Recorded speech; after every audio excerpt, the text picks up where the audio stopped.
তোমার লক্ষ্য যদি সরকারি চাকরি পাওয়া হয় তাহলে এই ভিডিওটি তোমার জন্যই। দেখো, সরকারি চাকরি পেতে গেলে সমস্ত প্রিভিয়াস ইয়ার কোশ্চেন অ্যানালাইসিস করা প্রয়োজন। সমস্ত প্রিভিয়াস ইয়ার কোশ্চেন যদি অ্যানালাইসিস করা থাকে তাহলে সেটা তোমার পরীক্ষার খাতা হয়ে যাবে মেন অস্ত্র।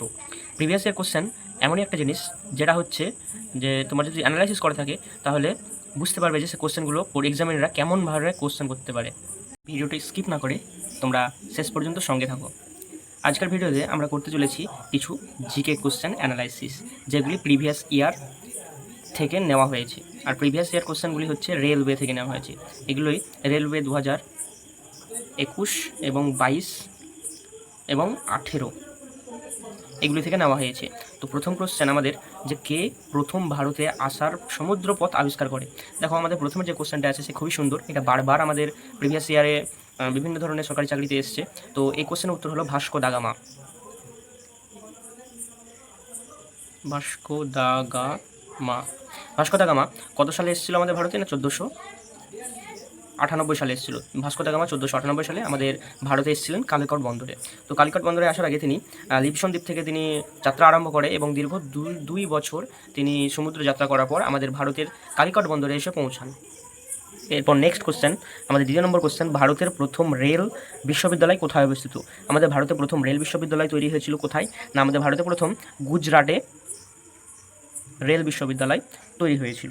রেল বিশ্ববিদ্যালয়টি তৈরি হয়েছিল কত সালে? না 2018 সালে গুজরাটে কিন্তু আমাদের প্রথম রেল বিশ্ববিদ্যালয় তৈরি হয়েছে। এই কোশ্চেনটি খুবই রেয়ার এবং এটি খুবই আকর্ষণীয় একটি কোশ্চেন। এছাড়াও এই কোশ্চেনটিও আমাদের খুবই আকর্ষণীয় কোশ্চেন, যা যে কোনো বোর্ড থেকেই আমাদের পরীক্ষার কোশ্চেন আমরা দেখতে পাই। নেক্সট কোশ্চেন রয়েছে আমাদের, ভূগোলের জনক হিসাবে আমরা কাকে গণ্য করতে পারি? এখানে রয়েছে আমাদের বিভিন্ন ধরনের অপশন, যেমন পিটালমি, অ্যারিস্টটল, থ্যালেস এবং এরাটোস্থেনিস হবে। আমাদের সঠিক উত্তর হয়ে যাবে এরাটোস্থেনিস। তো এরাটোস্থেনিস ছিলেন একজন ভূগোলবিদ। তিনি ভূগোলের প্রতি, আমাদের পৃথিবীর প্রতি প্রচণ্ড টান ছিলেন। তিনি প্রচণ্ড উদ্বেগ নিয়ে জন্মান এবং তিনি আমাদের এই পৃথিবীর যে কক্ষপথ রয়েছে, কক্ষপথটা যে হেলানো রয়েছে, সেটা তিনি সর্বপ্রথম আবিষ্কার করেন। এরপর নেক্সট কোশ্চেন আমরা যদি দেখতে পাই তাহলে দেখব যে আমাদের ভারতের বৃহত্তম কয়লা ক্ষেত্র কোথায় রয়েছে। এটা 2022-এ আমাদের আরআরবি এনটিপিসিতে এসেছিল। এনটিপিসি ফার্স্ট শিফটে সম্ভবত এসেছিল। তো আমাদের এখানে কোশ্চেনটা রয়েছে, ভারতের বৃহত্তম কয়লা ক্ষেত্র কোথায় রয়েছে? আমাদের ভারতের সবচেয়ে বৃহত্তম কয়লা খনি রয়েছে আমাদের পশ্চিমবঙ্গে। পশ্চিমবঙ্গের কোথায় রয়েছে? না পশ্চিমবঙ্গের দেউচা পাঁচামি, অর্থাৎ বীরভূম জেলায় আমাদের কিন্তু অবস্থিত এই রাজ্যটি। এই রাজ্যতে রয়েছে আমাদের ভারতের বৃহত্তম কয়লা ক্ষেত্র। এই কয়লা ক্ষেত্রের এরিয়াটা হলো 10 বর্গ কিলোমিটার পর্যন্ত জুড়ে রয়েছে এবং এই কয়লাক্ষেত্রে আমাদের 2,20,00,000 টন আমাদের কি রয়েছে? কয়লা রয়েছে। নেক্সট কোশ্চেন, কোন গ্রিক দূত সর্বপ্রথম ভারতে আসেন? তো এটার সঠিক উত্তর হলো মেগাস্থেনিস। মেগাস্থেনিস আমাদের চন্দ্রগুপ্ত